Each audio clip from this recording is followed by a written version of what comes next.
Frei Pio, desde o princípio de seus estudos no seminário, ouvia vozes celestiais e experimentava visões, algo que certamente deixa muitos homens modernos desconfortáveis, tentando-os a rejeitar o capuchinho como um louco ou mentiroso, ou no mínimo como alguém terrivelmente iludido.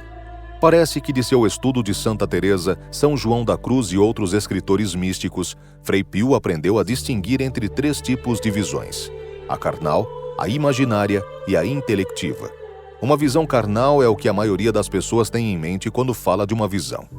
Padre Pio teve inúmeras visões carnais de seres celestiais e infernais que estavam tão vivamente presentes quanto seus companheiros de carne e osso. A visão imaginária é difícil de descrever. Dizer que uma visão é imaginária não significa de forma alguma implicar que não seja real, um produto da imaginação do visionário. Em uma visão imaginária, a sabedoria sobrenatural é infundida na alma por meio de imagens já presentes na imaginação do sujeito. É como uma alegoria. A visão intelectual, por sua vez, é descrita como uma pura compreensão, sem qualquer impressão de imagens nos sentidos. Trata-se de uma visão, diz Teresa d'Ávila, que não é vista de forma alguma. A revelação puramente intelectual que o Francesco de 15 anos recebeu em 3 de janeiro de 1903, quando se viu subitamente inundado por uma luz sobrenatural, também descrita no capítulo 2, e que forneceu o sentido de sua visão imaginária 2 dias antes, foi provavelmente um exemplo desse terceiro tipo de visão. Padre Pio, na verdade, compreendia essas experiências sobrenaturais como divididas em 2 categorias: manifestações e aparições que são puramente sobrenaturais e sem forma, e aquelas que surgiam sob forma humana. As manifestações puramente sobrenaturais, alegava, dizem respeito a Deus, suas perfeições e seus atributos. Ele elaborou a seguinte analogia.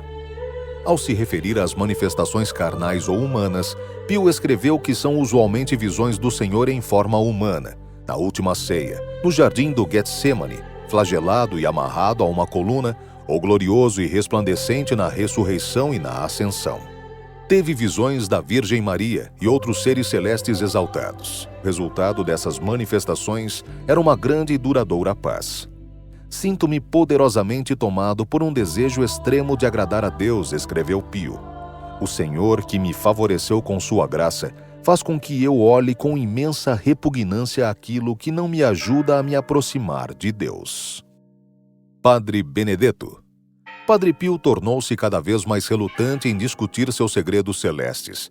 Porém, por meio da divina obediência, estava obrigado a isso para com seus superiores, os quais decidiram que era recomendável designar-lhe um diretor espiritual. O padre Benedetto Nardella de San Marco em Lames, que estava então com cerca de 35 anos, era um professor de filosofia e física. Frei Pio estudara com ele de 1905 a 1906 e Benedetto ficara muito impressionado com a precocidade espiritual do jovem. Dizia-se que o padre era ele mesmo um místico e ocasionalmente recebia visões e comunicações divinas. Do que se depreende de suas cartas ao Frei Pio, Benedetto se revela um tanto quanto distante e autoritário. Parecia às vezes quase tirânico, e foi caracterizado pelo Padre Pio como teimoso. Ainda assim, Frei Pio sempre teve grande reverência e respeito pelo homem, a quem chamava em suas cartas de papai. Como seu diretor espiritual, Padre Benedetto insistia que Frei Pio lhe descrevesse em detalhes suas experiências místicas, as quais deveriam ser submetidas ao julgamento de seu diretor. Padre Benedetto alertava que revelações aparentemente certas e completamente confiáveis poderiam vir de 3 fontes: da natureza, do demônio ou da própria propensão ou desejo que temos de acreditar naquilo que cremos no ter sido revelado. Quando o jovem não sabia se estava ou não agradando a Deus, Padre Benedetto o exortava a confiar no julgamento de seu diretor de forma tão plena quanto um cego confia na pessoa ou no cão que o guia. Padre Pio escreveria mais tarde que, em suas várias provações espirituais, só os conselhos do Padre Benedetto de San Marco em Lames o podiam acalmar. Padre Agostinho. Como estudante, Frei Pio criou uma relação profunda e duradoura com outro professor, o Padre Agostinho de San Marco em Lames, com quem estudou teologia sagrada em Serra Capriola em 1907. Era um homem enorme e pesado, que alguns chamavam pelas costas de paizão. Quando viviam no mesmo convento, Padre Agostinho era o confessor de Frei Pio, o qual muitas vezes lhe abria seu coração por escrito, instruindo-o a encaminhar a carta ao Padre Benedetto, que, ao recebê-la, oferecia seus conselhos. Desta forma, Padre Benedetto e Padre Agostinho formavam uma espécie de equipe de direção de Padre Pio. Durante os anos de estudante capuchinho do Frei Pio, o conhecimento dos eventos sobrenaturais de sua vida permaneceu restrito a Padre Benedetto. Até mesmo Padre Agostinho nada soube dessas coisas até 1911. A Madonna me levou até sua mansão. Um dos eventos mais notáveis e mais bem documentados se passou 2 anos após a entrada de Frei Pio na vida religiosa. Estava estudando então em Santa Hélia a Pianise. Ele descreveu sua experiência por escrito 3 semanas depois do ocorrido e entregou o relato a seus superiores. Os arquivos do convento de Santa Maria delle Grazie em San Giovanni Rotondo preservaram o depoimento datado de fevereiro de 1905. Alguns dias atrás tive uma experiência extraordinária. Por volta das 11 horas da noite, em 18 de janeiro de 1905, Frei Anastácio e eu estávamos no coro quando, subitamente, me achei muito distante dali, na opulenta mansão de uma família, cujo pai estava a falecer enquanto uma criança nascia. Então a Santíssima Virgem apareceu e me disse: "Confio-te esta criança. Agora é um diamante bruto, mas quero que a trabalhe, polindo-a e a tornando o mais brilhante possível, pois um dia desejo me adornar com ela." Respondi: "Como isso é possível, já que ainda sou um mero seminarista e não sei se um dia terei a sorte e a alegria de ser sacerdote? E mesmo que me torne um padre, como posso cuidar dessa criança, uma vez que me encontro tão distante?" A Madonna respondeu: "Não perca a fé. Ela virá até você, mas primeiro deve encontrá-la na Basílica de São Pedro em Roma." E então achei-me de volta ao coro. Naquela mesma noite, 18 de janeiro de 1905, cerca de 560 quilômetros ao norte, na cidade de Udine, um homem rico em seus 40 anos, chamado Giovanni Battista Risani, estava para morrer. Adoecera logo após sua esposa, Leonilde, ter engravidado do 6º filho.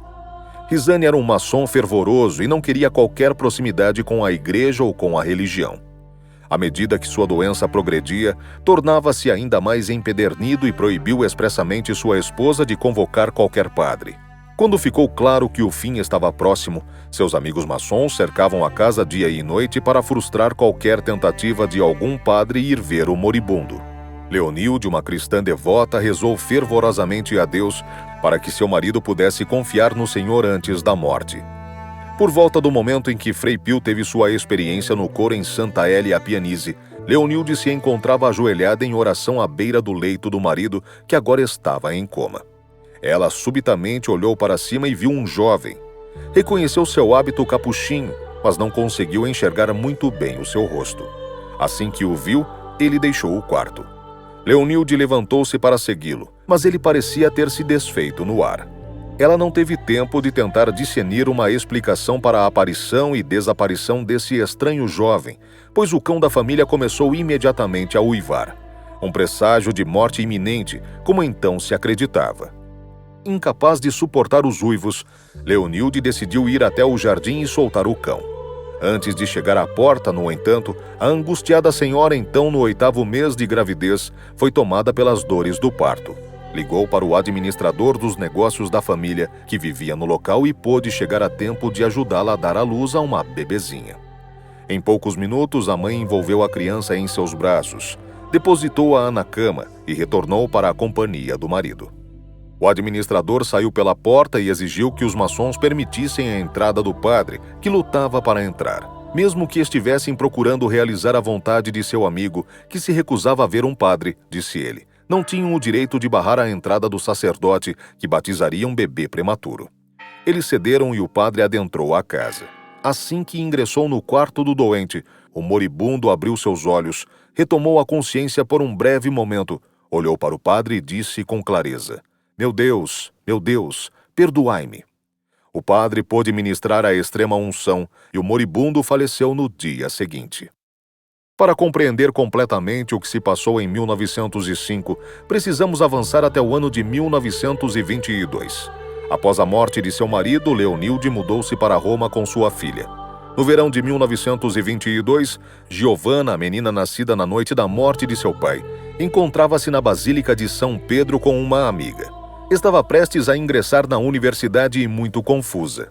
Seus professores no colégio haviam lhe incutido sérias dúvidas sobre a doutrina da Santíssima Trindade. A moça queria realizar sua confissão e falar com um padre sobre seu dilema. Um guarda disse a Giovanna e sua amiga que todos os padres confessores já tinham partido, pois já era quase hora do fechamento da basílica. No entanto, antes de deixarem a igreja, as meninas encontraram um jovem padre capuchinho que disse que ficaria feliz em ouvir a confissão de Giovanna. Quando Giovanna contou ao padre sobre seu problema teológico, ele lhe explicou a doutrina da Santíssima Trindade de uma forma que dissipou-lhe todas as dúvidas. Giovanna saiu do confessionário e ficou de pé, esperando com a amiga para que o padre saísse de seu lado do confessionário. A única pessoa que apareceu foi um irado guarda que as repreendeu.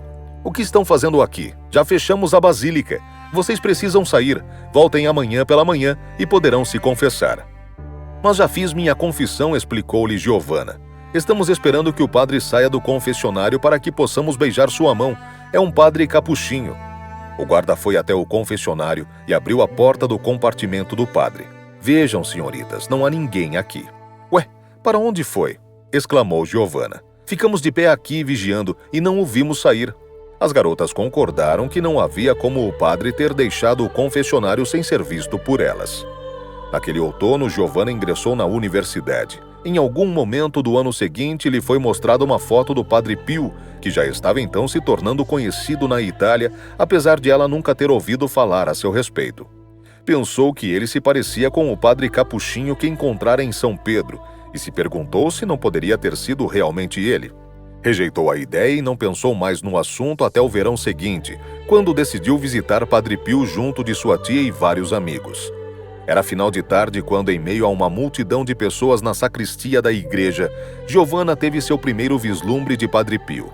Para seu espanto, ele se dirigiu até ela e estendeu-lhe a mão para que a beijasse, como era o costume com os padres no norte da Itália daquele tempo, exclamando: "Ora, Giovanna, eu a conheço.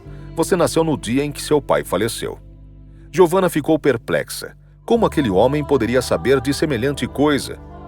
No dia seguinte, Giovanna confessou com Padre Pio, o qual depois lhe disse: "Enfim, você veio até mim, minha querida filha. Estou à sua espera há tantos anos." "Padre, o que o senhor quer de mim?" perguntou a jovem. "Não o conheço." Ela viera a San Giovanni Rotondo no dia anterior com sua tia e nunca o vira antes. Talvez tenha se equivocado e me confundido com outra garota. "Não", disse Padre Pio. "Não estou equivocado, já a conhecia." "Não, padre", objetou Giovanna. "Não o conheço, nunca o ouvi." "No ano passado", continuou Pio, "em um fim de tarde de verão, você foi com uma amiga à Basílica de São Pedro e fez sua confissão com um padre capuchinho. Lembra-se?" "Sim, padre, eu me lembro. Bem, aquele capuchinho era eu." A estudante ouvia absolutamente estupefata, enquanto o padre continuava: "Querida filha, ouça-me. Quando estava prestes a vir ao mundo, a Madonna me levou a Udine até a sua mansão. Ela me instou a ajudar seu pai em sua partida e me disse: Veja, este quarto encontra-se um homem à beira da morte. Ele é o patriarca. Será salvo pelas lágrimas e orações de sua esposa e pela minha intercessão. A esposa do moribundo está prestes a dar à luz a uma criança. Confio a você esta criança. Mas primeiro deve encontrá-la em São Pedro.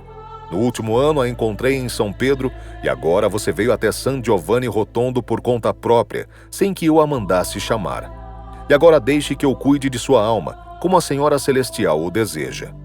Giovanna desatou a chorar. "Padre, já que sou de sua responsabilidade, toma conta de mim", respondeu. "Diga-me o que devo fazer. Devo me tornar uma freira?" O padre respondeu: "De forma alguma. Você virá sempre a San Giovanni Rotondo. Cuidarei de sua alma, e você saberá qual a vontade de Deus." Giovanna disse à sua mãe o que acontecera, e ela também foi ver o Padre Pio, que lhe disse: "Madame, aquele pequeno monge que a senhora viu caminhar rumo à galeria de sua mansão em Udine, quando seu marido estava moribundo, era eu. Posso assegurá-la que seu marido foi salvo. A Madonna que apareceu para mim na mansão e ordenou que rezasse por seu marido moribundo, disse-me que Jesus perdoara todos os seus pecados e que ele fora salvo por sua intercessão materna." Giovanna e sua mãe ficaram inteiramente convencidas. Giovanna Risani, que se tornou a Marquesa Bosch de Cesena, permaneceu uma discípula devota de Padre Pio e mais tarde relatou um detalhado testemunho diante da Cúria Arcebispal da Manfredônia. A Cúria observou que seu relato do que Padre Pio lhe dissera sobre seu nascimento e a morte de seu pai, quando enfim conversara com ele em 1923, concordava perfeitamente com o relato escrito por Padre Pio em 1905. Um documento que a Marquesa ainda não lera. O relato do próprio Padre Pio sobre sua bilocação fora fornecido a seus superiores e nunca fora compartilhado com ninguém. Algo o distinguia de todos os outros estudantes. Durante seus anos de estudo, com exceção de Padre Benedetto e de alguns de seus superiores, os confrades do Frei Pio, inclusive seus companheiros de estudo, nada sabiam sobre suas experiências místicas ou sobrenaturais, das quais ele nunca falava. Estavam, contudo, conscientes de que ele era diferente. Padre Raffaele Deodario de Santelli Pianisi, 1890 a 1974, que estudou com Pio e se tornou um amigo íntimo, recorda: particularmente, ele despertava em mim um senso de grande admiração por sua exemplar conduta. Nunca houve o risco de que ele dissesse uma única palavra que não fosse necessária, lembra-se Padre Raffaele. Apesar de ser ainda muito jovem e inexperiente na vida de virtudes, percebi algo nele que o distinguia de todos os outros estudantes. Havia algo mais que seu excelente caráter a atrair a atenção e a solicitude alheia: a saúde precária de Frei Pio.